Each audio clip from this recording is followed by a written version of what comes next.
for me, and this is where I'm influenced by psychoanalysis, but the idea that we don't know what we believe. I mean, that's very key for me is, if I want to know what you believe, the last person to ask is you. I mean, you don't know, right? You don't believe maybe in ghosts until it's late at night and there's a wind howling outside, but you do. You don't think you do, but you do. That's what I mean. That's what Nietzsche means by the repression of the death of God, is you believe in the sharks under the bed. I mean, you say you don't believe it, but I can see that you do by your symptoms. What I would say now, I used to say your beliefs are in your actions. I think I was inaccurate. I think your beliefs are in your symptoms. So if you want to know what someone believes and how you look at their outburst, you look at the very point when someone says, that's not me. That's the truth. That's why analysts are always looking for Freudian slips. The very moment you say, I didn't mean to say my mother. You're like, okay, well, I know you didn't mean it. So that's the truth spoke. It's not your intentionality. That's the truth. And that's very key for me. So a lot of religion for me is not about telling you what to believe. It's about helping you discover your beliefs.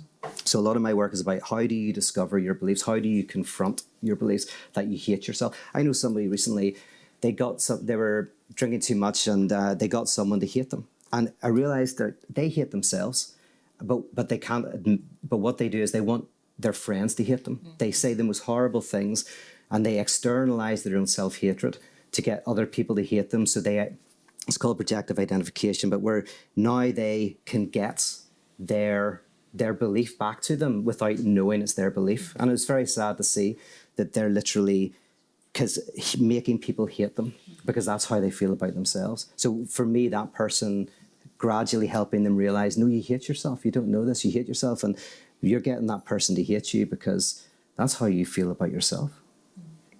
And I mean, actually listening to you say that, trying to bring it back to the practical again, in some ways, if you're taking people through a process like this, through these liturgical events, this is potentially terrifying for people. Do you need people with specialist training to be pastorally responsible in such a situation? Yeah, I think so. That's why I do a lot of theory, a lot of practice. There's a lot of technical things that are useful to know. And because here's the thing, by the way, this is why you can't meditate your way to the unconscious, by the way. This is why you need a third, right? Like meditation and drugs all have their place, but the reason, if you're a Freudian, the reason why you can't get to the unconscious is because the unconscious isn't deep within you. So you can go deep within you in meditation, and that's nice, but actually your unconscious is on the surface. And what happens is, like in the example I used of this woman, she is projecting onto you. She's making you, say it's me, I'm making you hate me. I'm poking you, I'm making you despise me because I despise myself. I don't know that. Now, if you're trained, you don't respond. You don't get caught in what's called counter-transference. You don't get angry. You feel it and you go, my goodness, you're trying to make me angry with you. Why? Yeah. And poof, it suddenly breaks. Now, when you're not trained and you don't know how counter-transference is, you will, what's called projective counter-identification, you will become what the person wants you to be. You're so intolerant, you're so angry, you're so this, you're so that. I'm not angry. There you go, I'm not angry, right? And suddenly I've made you, into what I want you to be, so I can project that anger into you. So yes, there is a certain amount of training, and a lot of the training is just to allow the transference on and realize that they're telling you their truth. Everyone's telling the truth all the time.